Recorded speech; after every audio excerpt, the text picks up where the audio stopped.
Good day, ladies and gentlemen, and welcome to the National Directors Institute web conference series. At this time, all participants are in a listen-only mode. Should anyone require technical assistance during today's conference, please press star then zero on your touch-tone telephone. I'd now like to turn the conference over to your host, Ms. Jessie Lockman. Please go ahead. Thank you. Good afternoon, everyone. I'd like to welcome you to the sixth session of our 2010-2011 National Directors Institute web conference series. This year marks our 10th annual NDI, which we began in 2002 in the wake of the Enron corporate governance debacle. As in NDIs in years past, we are looking forward to sharing the insights and experiences on corporate governance issues that we think matter the most to you. The goals and objectives of our NDI have always been to provide practical insights and useful takeaways to directors, executives, and boardroom advisors. If you missed our prior 5 NDI webinars earlier this year, the topics were proxy access, ISS's 7 main corporate governance issues for 2011, stay on pay, D&O insurance trends, and investment committee issues. The PowerPoint presentations and audio for each of these sessions are available on our dedicated NDI website, which is foley.com/NDI. Future NDI webinar sessions can be found on our NDI website. And, of course, we held our in-person 2011 NDI in Chicago on January 12th, and program materials for that session are posted to our NDI website as well. Our next in-person NDI will be in November 17th of this year. Details will follow soon. We'd also like to thank all of our NDI co-sponsors, many of whom have been supportive to our NDI program for years. Aon Corporation, Deloitte & Touche, D.F. King & Company, Eversheds, FD International, UBS Investment Bank, Vintage Filings, and in-kind sponsors Boardroom Bound, Corporate Secretary, and NASDAQ OMX. Today our program is entitled Moving Towards a Business-Friendly Regulatory Environment. Leading today's session will be my partner here at Foley, Dick Stoll. Joining Dick will be Governor Jim Doyle, the former governor of the state of Wisconsin and current of counsel at Foley and Lardner, Paul Noe, Vice President for Public Policy at the American Forest and Paper Association, and Steve Chester of counsel here at Foley. Before beginning our discussion, just a few housekeeping items I should discuss. Our conference today will last approximately 1 hour. During this time, you may submit questions via the Q&A tab, which is located on your menu bar at the top of your screen. We will do our best to answer questions at the end of the program, but if we run out of time, we will follow up with you individually after the conference. We encourage you to maximize today's PowerPoint to full screen by hitting F5 on your keyboard or from the toolbar menu, selecting View and clicking Full Screen. If you would like to print or save a copy of today's PowerPoint, you can do so by selecting the printer icon at the bottom right-hand corner of the screen. Foley and Lardner will apply for CLE credit for you after the conference. If you did not supply your CLE information when you registered, please do email it to Elizabeth Harris at eharris@foley.com. You must log on to both audio and video to obtain CLE credit. And now I have the pleasure of introducing Dick Stoll to lead us through a discussion of the movement to a business-friendly regulatory environment. Dick? Okay. Yeah, thanks, Jesse. Today we're going to do a sort of a federal half of the program and a state half of the program because there's a lot going on and there's a lot of talk at both the federal level and the state levels about the government moving in directions that are more, quote, business-friendly. And, of course, I think most of the people on this call are people representing corporate interest, board meetings, board members, and so forth. And as is well known, over the last few years, people in the business community have been complaining quite vociferously that there are just too many federal and state regulations out there, and they're really not helping the economy that much. We had an election here in the United States about 6 months ago. And about 6 months ago, a lot of people would call it a sea change, I guess, at least in the House of Representatives here in D.C., where a lot of members were defeated who were Democrats, and a lot of new people who were Republicans won. So and a lot of the people who were campaigning for these seats where they won were definitely campaigning on a theme of going more in a pro-business direction, less government intrusion, and so forth. Today we're going to take a look at how things have gone in these last 6 months. For the federal focus, I'm joined by Paul Noe here, who's with the American Forest and Paper Institute, and Paul is going to focus on one particular rulemaking that's just been an amazing EPA rulemaking over the last year, which had an interesting development that happened just 2 days ago that he can talk about. And I'm going to give a more of a general introduction on what's been going on in Congress and the administration on perhaps more business-friendly moves. And then the last half, we're going to focus on state activities with Steve and Jim out in Michigan and Wisconsin. In my part, I'm going to basically start with Congress, and I'm going to finish with Congress because I think that's really where, if there's going to be any really significant change here in a business-friendly direction, that's where it's going to come from. I guess my basic point is that there's just only so much the administrative process can do. There's only so much the administration can do. There's only so much the executive branch can do if the basic organic laws that Congress has passed over the years aren't changed. Because, of course, it's the laws that Congress passes that govern and limit what federal agencies can do. And it's laws like the Clean Air Act and the Clean Water Act, which we'll talk about a couple of times. They mandate, for instance, EPA is an example here, those laws mandate that EPA issue dozens and dozens of regulations. And those laws establish deadlines for EPA to issue those regulations. And if EPA isn't following those deadlines, those laws allow public interest groups to go to court and sue EPA to force them to issue those regulations, and that's done frequently. So even if EPA decided to slow down on new regulations now, if they thought that maybe the new regulations were hurting the economy, you know, its intentions can be thwarted by the laws Congress has passed. And these laws also not only direct EPA to issue lots of regulations under lots of deadlines, but these laws can often significantly curtail EPA's discretion in perhaps trying to accommodate economic concerns, trying to accommodate business concerns, because some laws actually mandate in certain key sections that EPA issue certain standards without consideration of costs and benefits. A great example, and this is going to be the example that gets into Paul's delivery after me, there's a section of the Clean Air Act that basically says that for a wide swath of industry, if you're in that category, EPA has to set emission standards for you based on the best 12% of those sources right now. Costs are irrelevant. Well, that can have some incredible results, and EPA can't get around it because that's what the law says, and that's what courts will enforce. So I guess my basic point, and we're going to get through this now, is that for fundamental changes in approach like this, where agencies' hands are tied and where they can be sued for not coming up with regulations and deadlines, we're going to have to look to Congress to do something about it. So there are efforts now underway in Congress and federal agencies and state governments, as I said, to try to move in a more business-friendly way.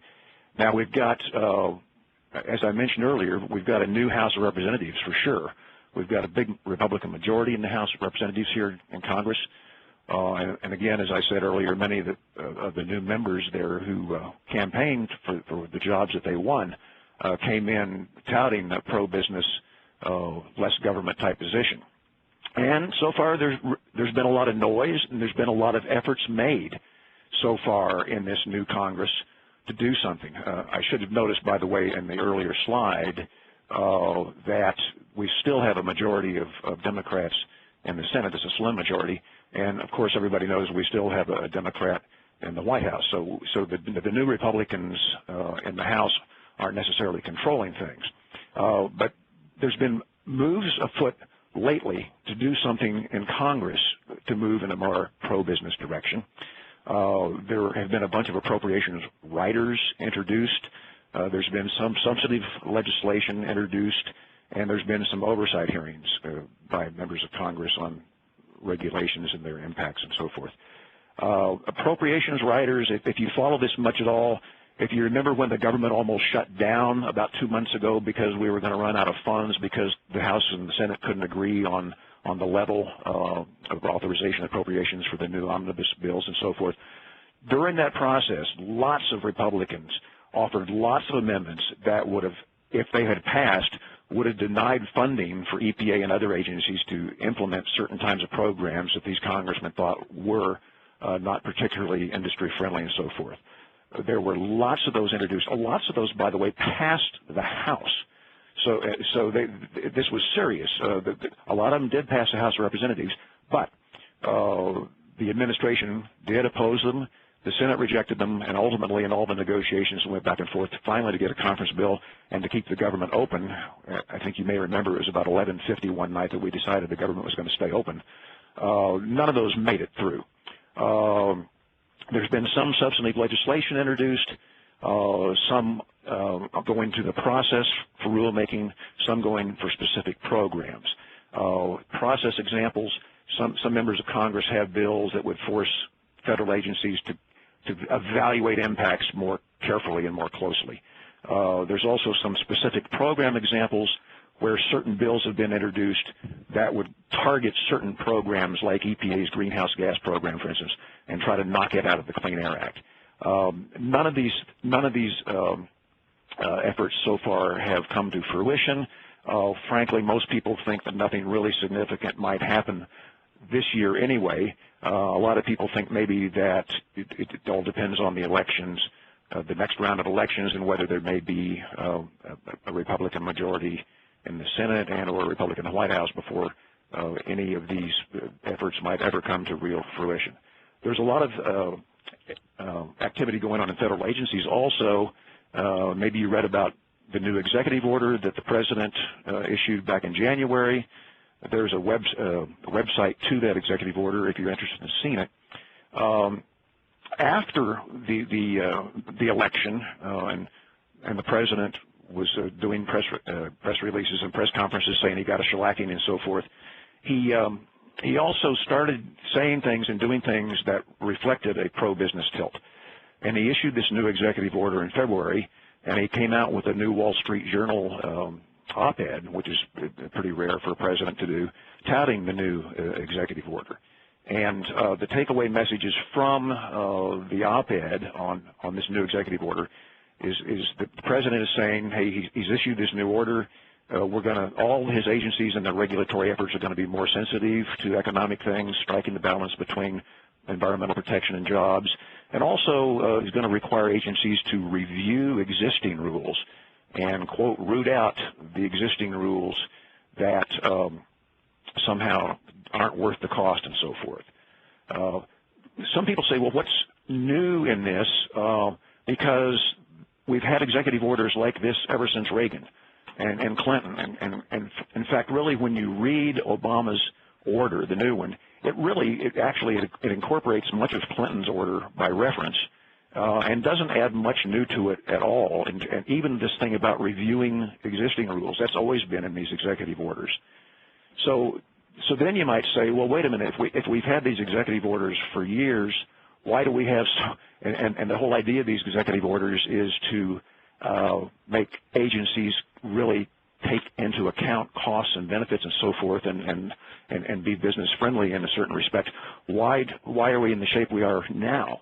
And part of the problem is that, again, there's so many rules that have to come out by mandate of Congress all the time that it's hard to control what goes into those rules through this process of the executive order where there's this office in the OMB that's supposed to manage the process, and it's just a small office. So there's still an overwhelming number of rules that are mandated by Congress, and the enforcement mechanism for making sure that this executive order works, which is in the Office of Management and Budget, and I mentioned OIRA there, that's the Office of Information and Regulatory Affairs. It's a component of OMB, and that's where, by the way, that's where Paul Noe used to work. It just simply can't manage all the rules, and they have to be quite selective in what they do manage. Also, and I've already referred to this, and I'm going to close with this, there just are incredible statutory restraints. If you've got sections of the Clean Air Act saying that you cannot consider costs in issuing major emission standards, there's just only so much that the administration can do about that in this regulatory review process. And I'm almost out of time here because I want to leave plenty for Paul. I do want to say that there is an effort going on now based on this new executive order, and I will say this, that the Obama administration is taking this rooting out effort quite seriously. They are issuing lots of directives to all the federal agencies to go through and do this rooting out process. And in fact, the head of the component of OMB, which is OIRA, Cass Sunstein, issued his directive on April 25th to all federal agency heads to go out and do this rooting out, come up with plans and so forth. And you can, if you're interested in this, you can follow this. So there is currently an effort right now in federal agencies to take a good hard look at existing rules on the books and to find examples of where maybe they can change them to make them more business friendly and more cost effective and so forth.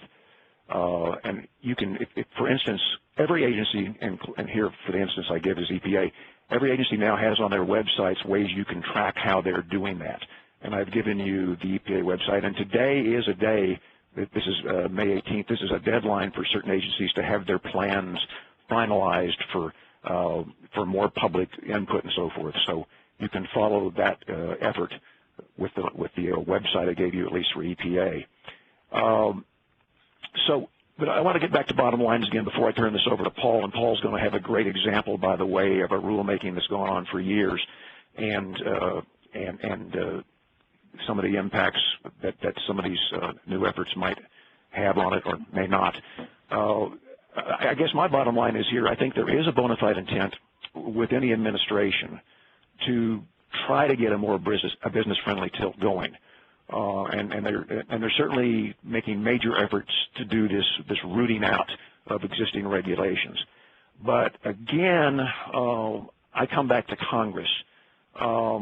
If you're looking for really fundamental change in direction in the way federal agencies regulate business, my takeaway is that that's going to have to come from Congress.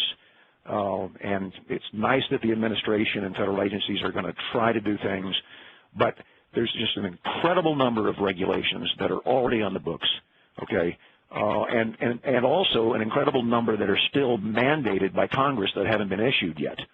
And there's dwindling resources within the agencies right now to even address this problem because they keep getting budget cuts. And remember, by the way, not everybody agrees that agencies should be more business friendly. There's major environmental organizations and other public interest groups out there, well funded, that are fighting tooth and nail a lot of these efforts. They fight them in Congress, and they fight them within the agencies, and they fight them in court.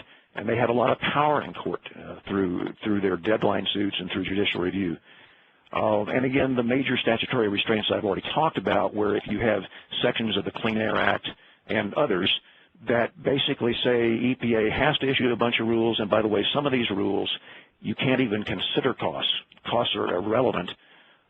Then I guess my point is if that stuff doesn't change, then I'm not so sure how much the whole picture is going to change over the next few years.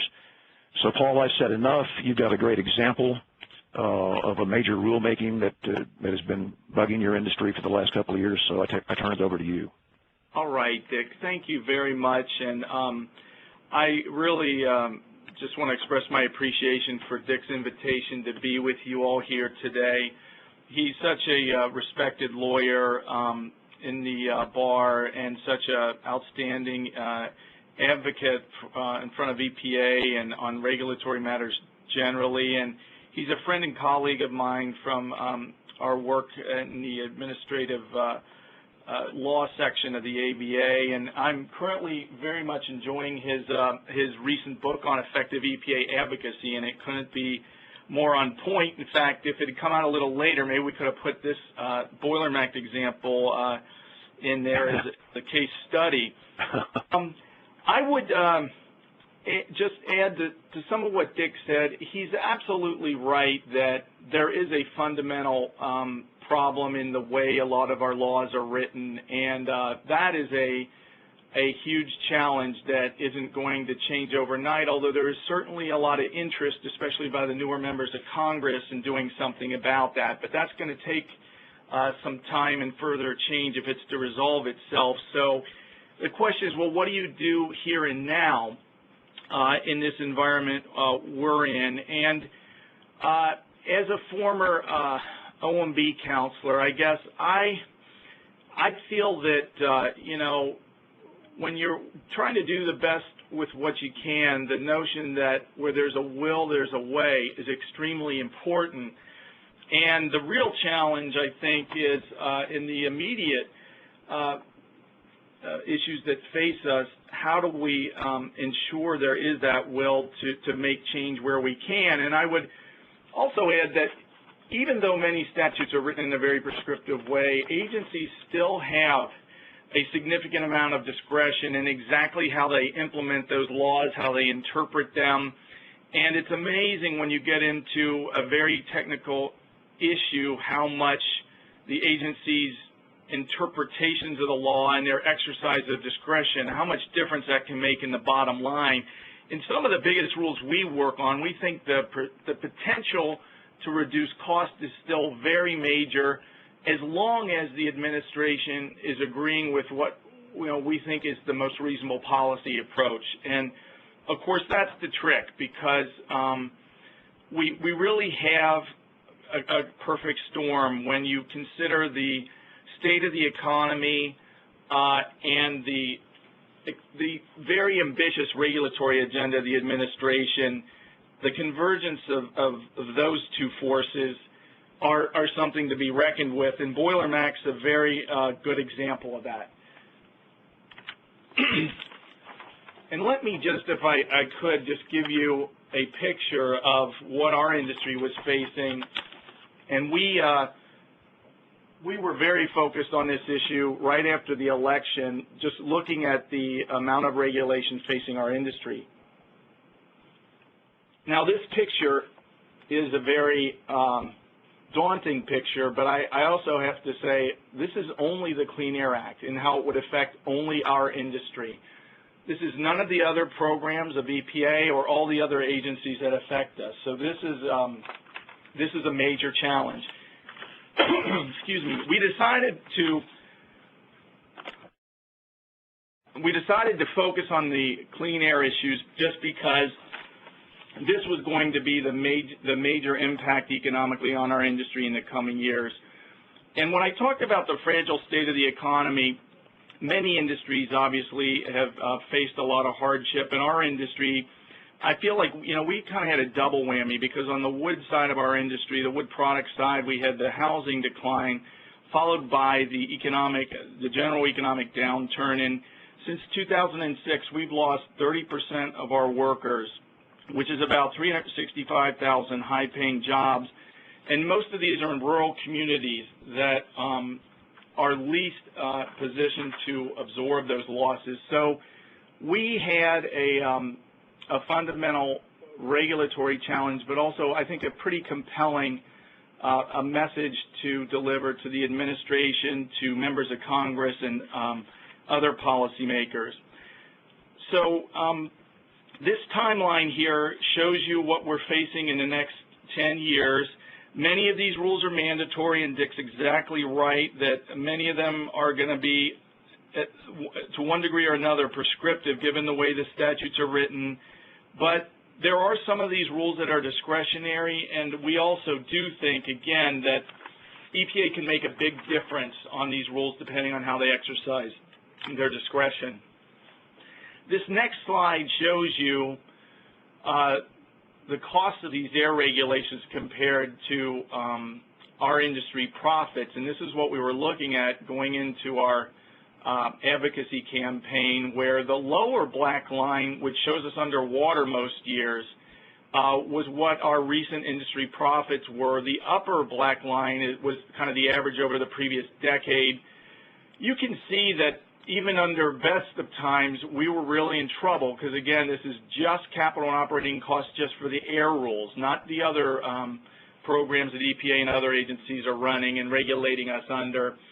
And in the context of the immediate effects of the economic downturn, we were completely underwater. So this was really an issue about the sustainability of our industry, and we knew that we had to do something dramatic here. These are the broadest max standards that EPA had ever proposed, cutting across the whole manufacturing economy, impacting institutional boilers at places like universities and hospitals that have major facilities to heat, and also municipal power plants. So very wide impact, cutting across many different emissions categories and dealing with very complex control requirements. So we knew that we were in kind of a whole new world when it came to regulatory advocacy, and we needed a full-fledged campaign that was going to leave no stone unturned, just given the stakes we were facing. So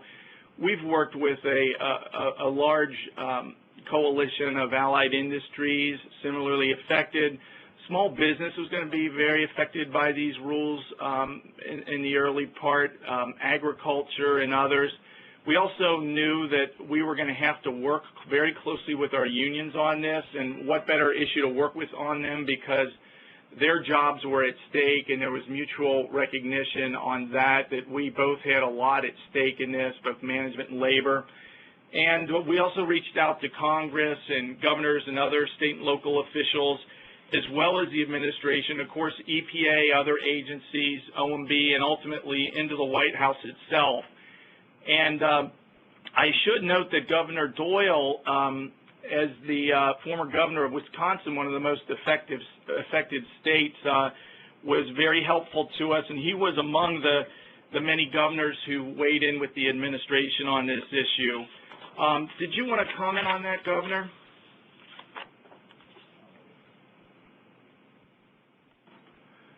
All right, let me just move on to the next one here.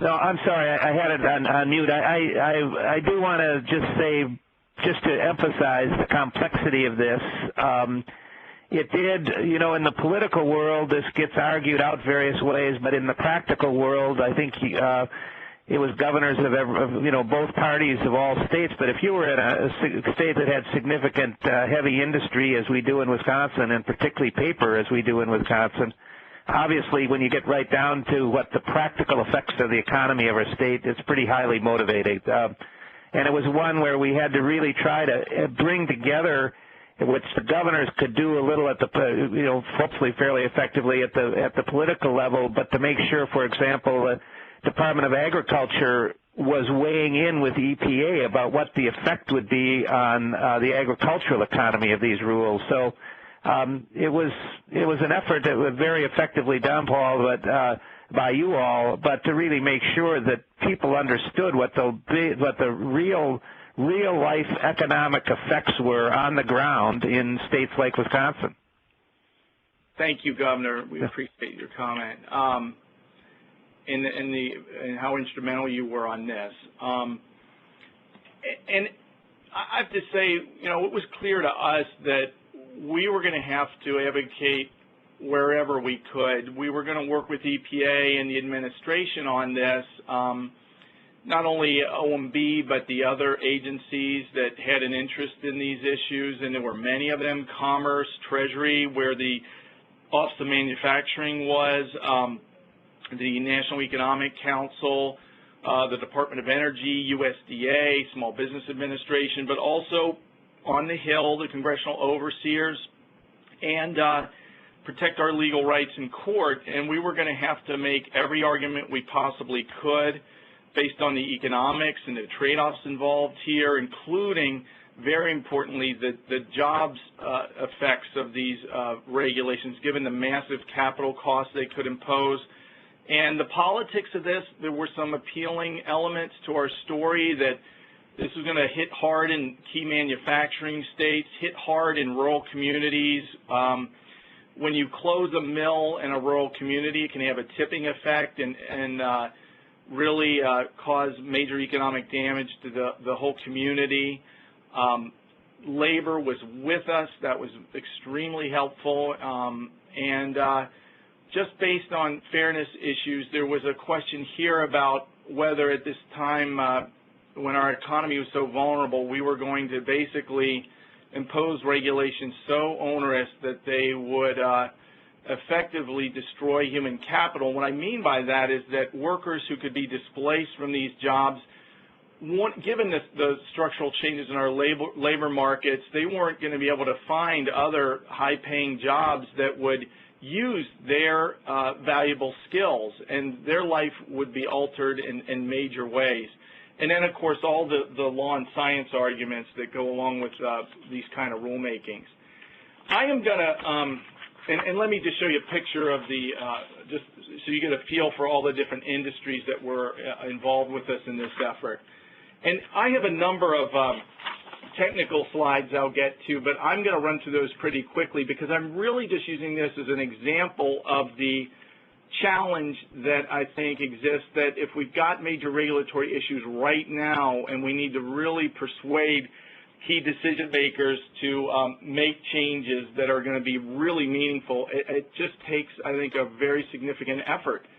We did a job study showing this regulation would destroy almost 17,000 jobs just at our paper mills, and that total job losses throughout the supply chain would be in the neighborhood of 72,000. So that is just our industry. There were other umbrella trade associations, the Council of Industrial Boiler Owners, that did a study across the manufacturing economy and found job losses in excess of 300,000. So that caught the attention of governors, of congressmen and senators, and the administration, and I think helped us in our advocacy a great deal. We also, provided a lot of technical information about the very large reductions we had already achieved under the AIR Act. We talked about how some of the emissions that they were targeting with this rule, if they really wanted to reduce those nationwide emissions, we were really not a great place to be looking. We're among these very small slivers in the pie for HCl emissions, for example.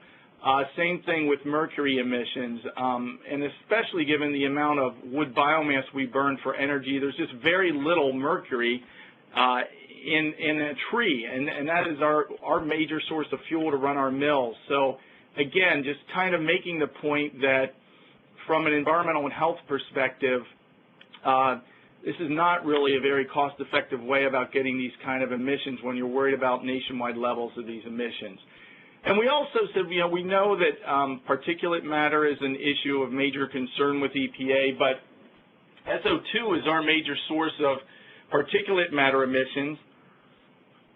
It really wasn't intended to be regulated by this program, and in fact, most of our emissions, 96% of them, were in attainment areas. So from a health perspective, it doesn't really make sense to go after facilities that are in very remote rural communities where the air is much cleaner and there aren't other co-located sources.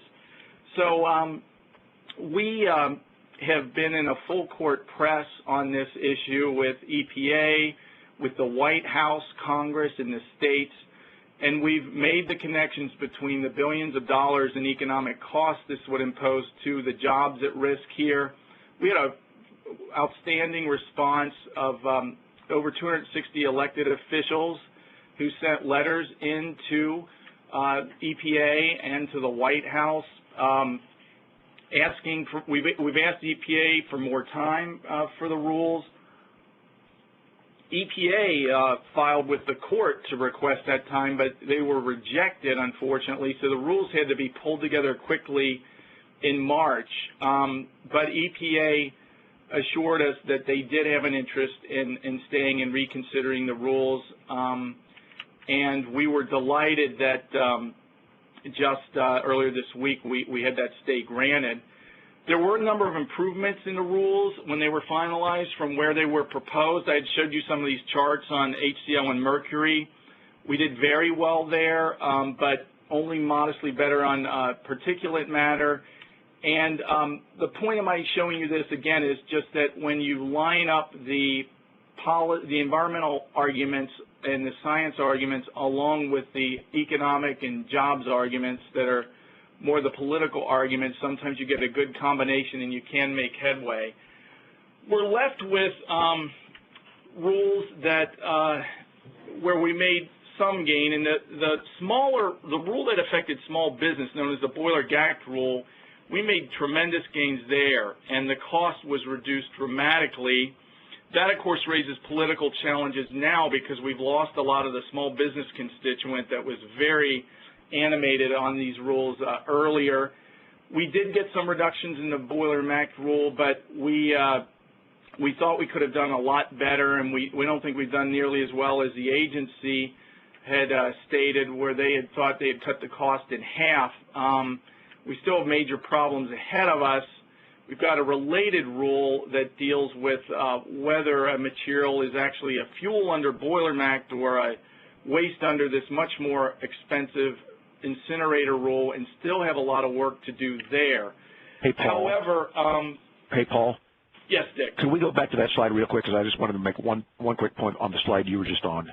Yes. Okay. I think this is a perfect example, Paul, of what I was saying earlier, because you said you made major gains on the GACT, G-A-C-T, and the cost is very modest. That's an example in the Clean Air Act of where EPA does have discretion to consider costs and benefits, whereas on the MACT it does not. So I guess where EPA does have discretion under various statutes, it can often do a very rational thing. The problem is a lot of statutes don't give it much discretion. I just wanted to interject. Oh, good point, Dick, and thank you. And when I turn to Boilermact, let me just show you, this is a lot of numbers, but I'm just going to show you that under the column for the HCL, which is not a high-risk emission, because these are very low-level emissions, we did get a major gain there. We saved almost $1.5 billion when we went from the proposal to the final. And again, I showed you these earlier charts showing that we're such a small part of the pie, and not only that, but in the areas where we're emitting, we're at such low levels, we are in most cases below any level of health concern at all. So that sort of data-rich and science-rich arguments, along with the political arguments about the economic hardships and job impacts this would have, made a difference. In other areas, we did not make much gain. And you can see, for example, under particulate matter, we did shave off $500 million. That is not chump change, but we still have a very long way to go there. And we still have very expensive rules to deal with. So there are a number of major concerns that remain with the rule, but we are strongly engaged with EPA. These slides are already dated because, as Dick had indicated, our petition for a stay was actually just granted this week, so we're very pleased about that. We've also filed for EPA to reconsider these rules. We are protecting our rights in court, and we are working on legislation as well to address these problems. And we also had a fix that really related to the interpretation of one of these rules that came out on Friday and will save our industry alone over $1 billion. So we do have some real progress to show. But what I would just say in conclusion is there's a great deal at stake here, and it's really a uniquely challenging time given the state of the economy, the very high unemployment rates that remain stubbornly high, and the pressure on manufacturing from aggressive foreign competition, and then also the administration's ambitious regulatory agenda. So there is a real need to find smarter ways to regulate. We really welcome the President's outreach and his statements in the executive order where he's going to be looking at regulatory burden. That's exactly the right message. But again, I think the takeaways would just be that in a time like this that is so challenging given the economics and the magnitude of the regulatory proposals and volume that we're seeing, there's a real need to go beyond sort of the traditional advocacy. And in a number of cases, it requires really a full kind of campaign where you are working all branches of government, you're working on a bipartisan basis, and while you're doing all of this, it's just critical to maintain a constructive and positive relationship with the regulatory agency and the administration, because in the end of the day, in terms of near-term decisions, they are holding the cards, they are the decision maker, and it's very important to have the kind of constructive relationship where you can help persuade them, inform them, and make improvements wherever possible within the bounds of the law. So, Dick, I'll leave it at that, and hopefully we'll have a little time at the end for some questions.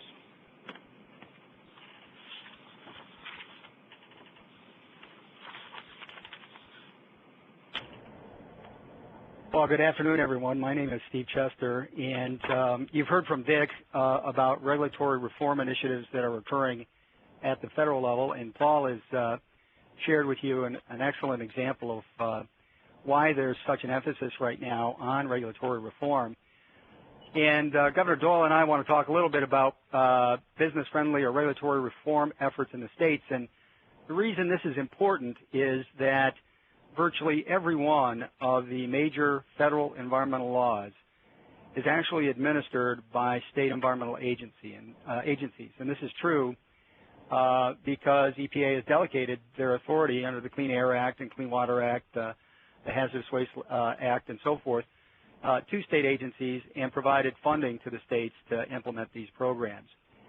So in the remaining time, Jim and I will be commenting on a number of environmental initiatives you're likely to see in the state in the next few months and a couple of years. And by and large, these initiatives, but not exclusively, are a reflection of a significant change in the political landscape that occurred in the states just recently.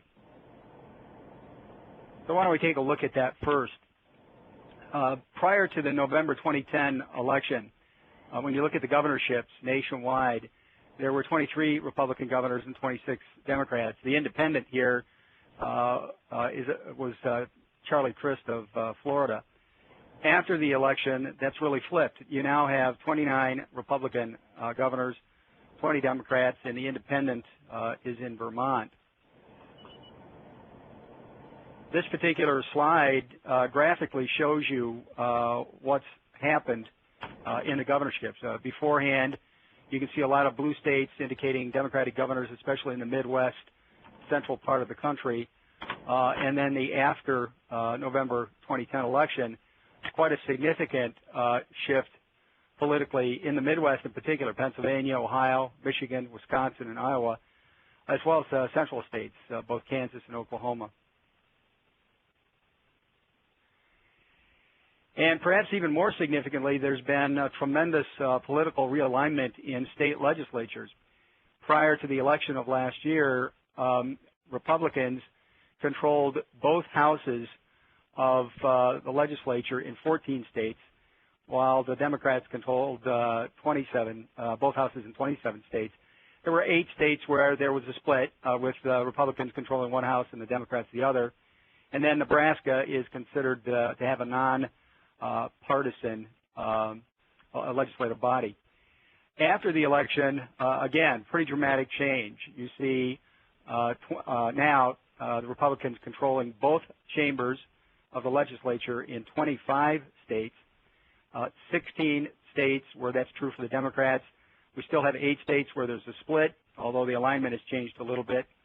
And then, of course, Nebraska is the nonpartisan state. And looking at this graphic on the slide, you can see once again the significant impact in the Midwest when it comes to the legislative makeup of the Midwest states. Jim, your thoughts on the political shift that's occurred? Well, obviously it was dramatic, as there have been dramatic shifts in my time in politics, 3 terms as Attorney General and 2 as governor, and I've seen a magnitude, this kind of change happen twice of this size and several others in between. So, it puts the result of this, I think, obviously is very significant more Republican power. Also, I think by some of the Republican legislators who have a little historic sense to this, they understand this may be a temporal matter and that they better get a lot passed right now.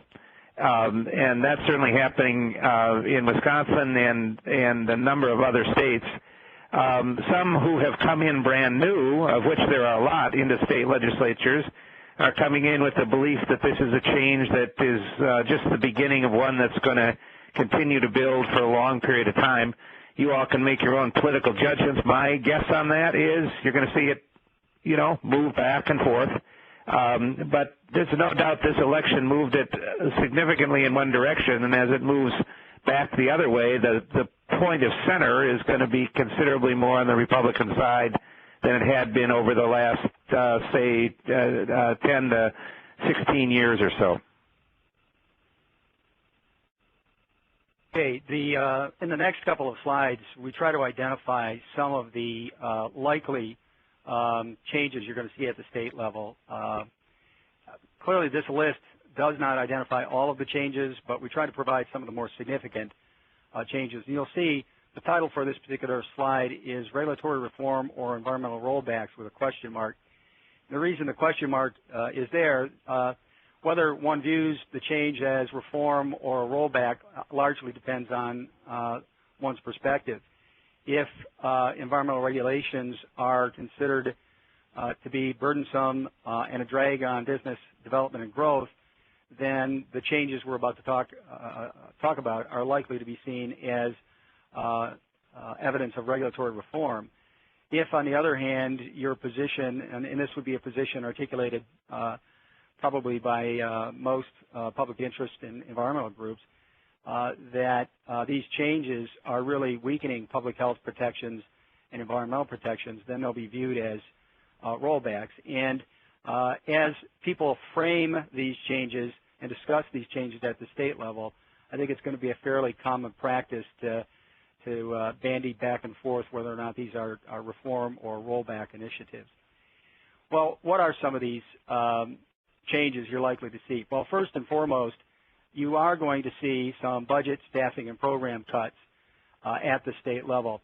I would suggest that this has actually been going on for several years already, and that it largely is the function of the state economies.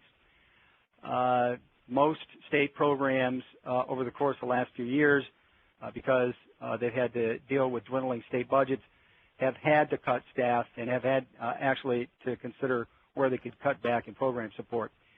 There does seem to be a significant difference, though, with respect to how some states are approaching things, and this may be more reflective of this shift in political power. For instance, North Carolina, for the first time since 1870, has a General Assembly that is controlled by the Republicans, and one of their first initiatives was to propose cutting the state environmental agency operating fund by 20%. Florida has a new governor, Governor Rick Scott, and he's announced a number of reforms, changes. I've identified two here. One is a cut in the Everglades restoration funding from $50 million to $17 million, and then also significantly cut back on the staff support for the Department of Community Affairs, and that's significant in this regard. I'm told that the Department of Community Affairs in Florida is the department that regulates land use and was specifically created to manage or control urban sprawl. Another change you're likely to see are changes in the rulemaking process itself.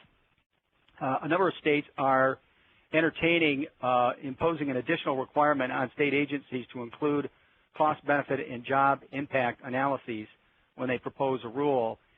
EPA does this as a routine matter and actually has economists on staff that assist in this assessment. I think that's a little more problematic for state agencies. I'm not familiar with state agencies routinely hiring economists, so I think the ultimate impact here is going to slow down additional rulemaking on the part of state agencies. And then the other change you're likely to see, and it's already occurring in a number of states, is requiring rules to be processed directly through the governor's office, or there's been a creation of a new Office of Regulatory Reform, which would then have the last word on whether the rules become law. This clearly is intended to ensure that what comes out of the agencies is in alignment with the policies and the goals and objectives of the governor's office. And then another reform, which actually is in place in a number of states already, but you're likely to see more states adopt it as well, is the creation of a business ombudsman or an advocacy office, the purpose of which would be to accept complaints from the business community and then respond to those complaints as appropriate. Jim, any comments on these particular themes or reforms? They have been going on in a number of states even before these last elections, and I think what you mentioned earlier is really critical here. It's how this issue is framed, because politically, and for those of you who are advocating at the state level for change, there is nobody of either party who is against streamlining or getting rid of cumbersome regulations. On the other hand, there is nobody who is in favor of poisoning air or water. You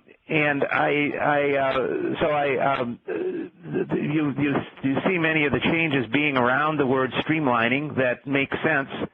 In some ways, when you make the major cuts to agencies, and I agree this has been going on for a number of years because of budget concerns in states, at some point you really do reduce the time that it takes to get the permitting done or inspections and other services that you actually need out of the state bureaucracies. But this tends to be the way it is going. I'll make, I guess, one other point here, and maybe I think you address it, maybe, Steve, a little later, but part of what I see happening in the states right now is a lot of new legislators coming in who have absolutely no understanding of the relationship of the federal government and the clean air and clean water, and that the states are delegated to administer them.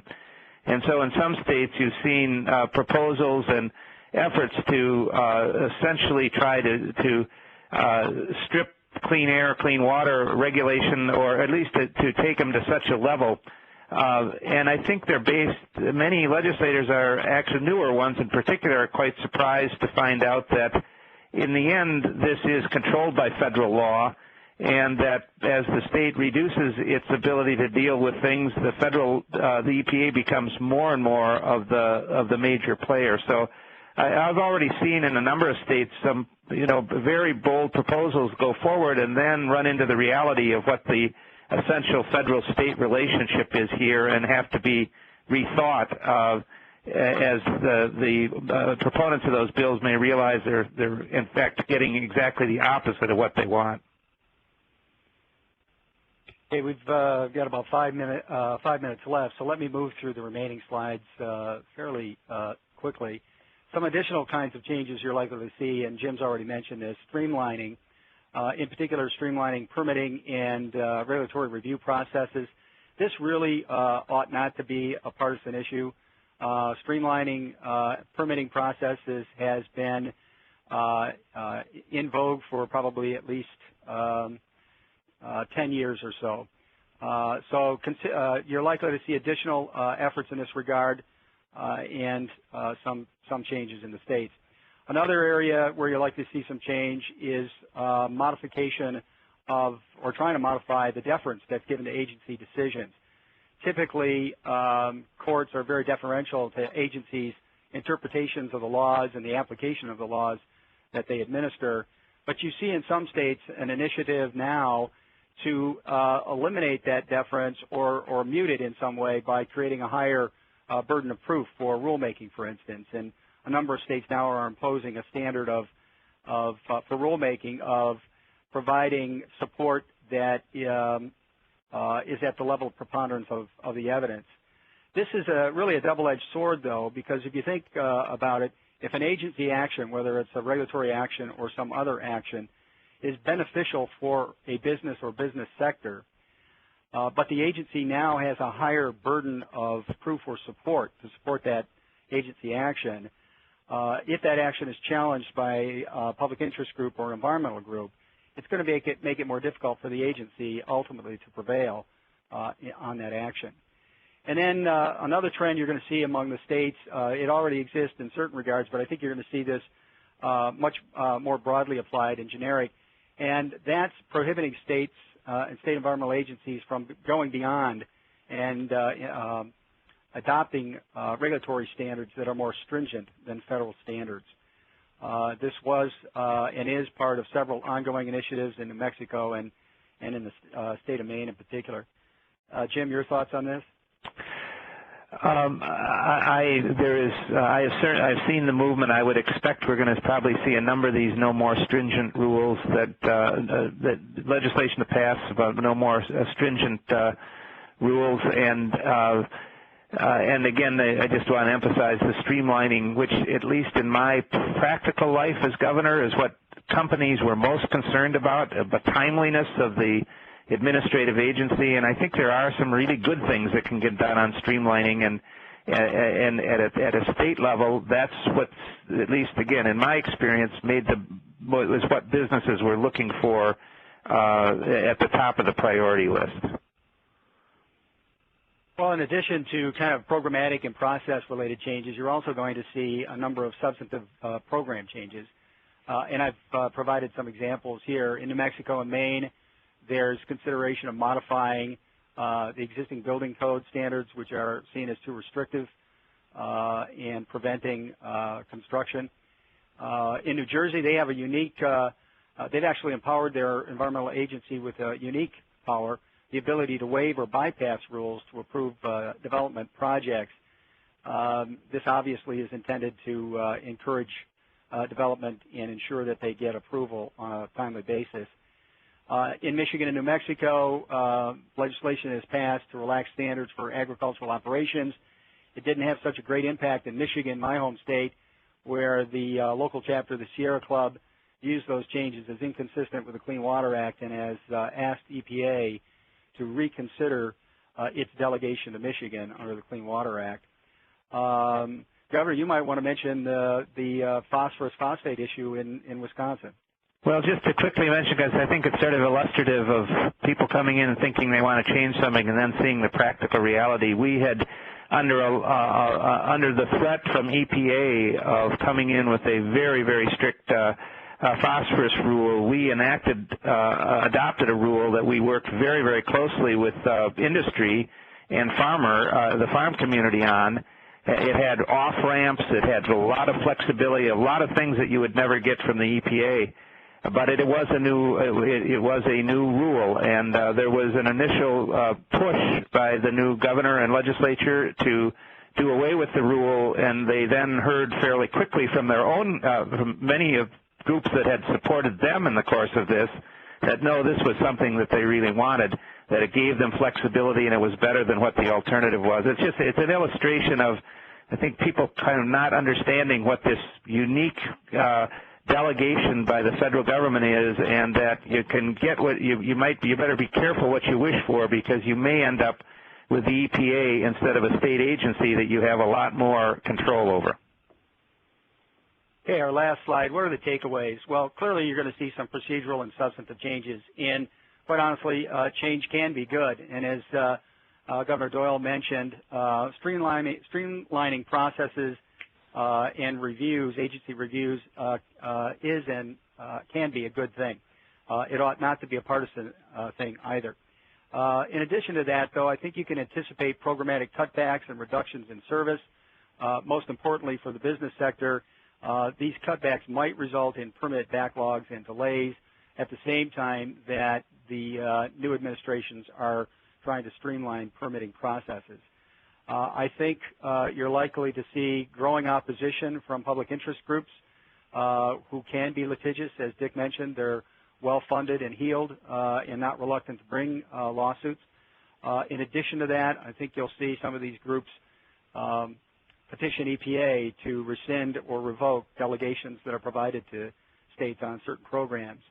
And then, as Jim mentioned earlier, you're likely to see greater EPA oversight and action in the states, although they're going to have to be prudent and strategic in how they do this, because obviously EPA has limited resources as well, and they're going to have to pick and choose their battles. Jim, your closing thoughts? I think it is a very interesting time, and maybe a time of unique opportunity if in a lot of different areas of public policy we actually could get past the partisanship. I think at the national level, as we've heard discussed here, you have an administration that does, whether you see it politically or genuine or whatever, they do want to appear to be business friendly, and I think streamlining and improving a regulatory climate is a way that they can demonstrate that. At the state level, there is now a significant movement towards changing the regulatory climate. And if it's done, if it's done in an orderly and balanced way, and that one that stands up over time as legislatures and governorships go back from one party to the other, it can really benefit. Obviously, many of these rules and regulations have grown up over a long period of time. I think for businesses just trying to do business, they are overly complex. So it is an opportunity, I think, as I see it, to make some significant improvement in the regulatory climate. But if it devolves into the basic one side is poisoning the water and the other side is getting government off the backs of business and they're just standing there yelling at each other, then I don't know what happens in the end. But I do think it is a moment of opportunity for those who are involved in public advocacy to really move on the streamlining and regulatory burden areas. Great. Jesse, I'll turn it back over to you. Well, thank you, Dick, Jim, Paul, and Steve for your excellent insights. Because we didn't have time to get to your questions, we will follow up with you individually after the conference. We certainly hope you enjoyed today's presentation, and we ask that you take just 30 seconds to participate in our brief online survey at the conclusion of this call. Thank you all again for attending our NDI, and we'll talk to you next on June 15th as we address whistleblower provisions of the Dodd-Frank Act. Thank you. Ladies and gentlemen, this does conclude today's conference. You may all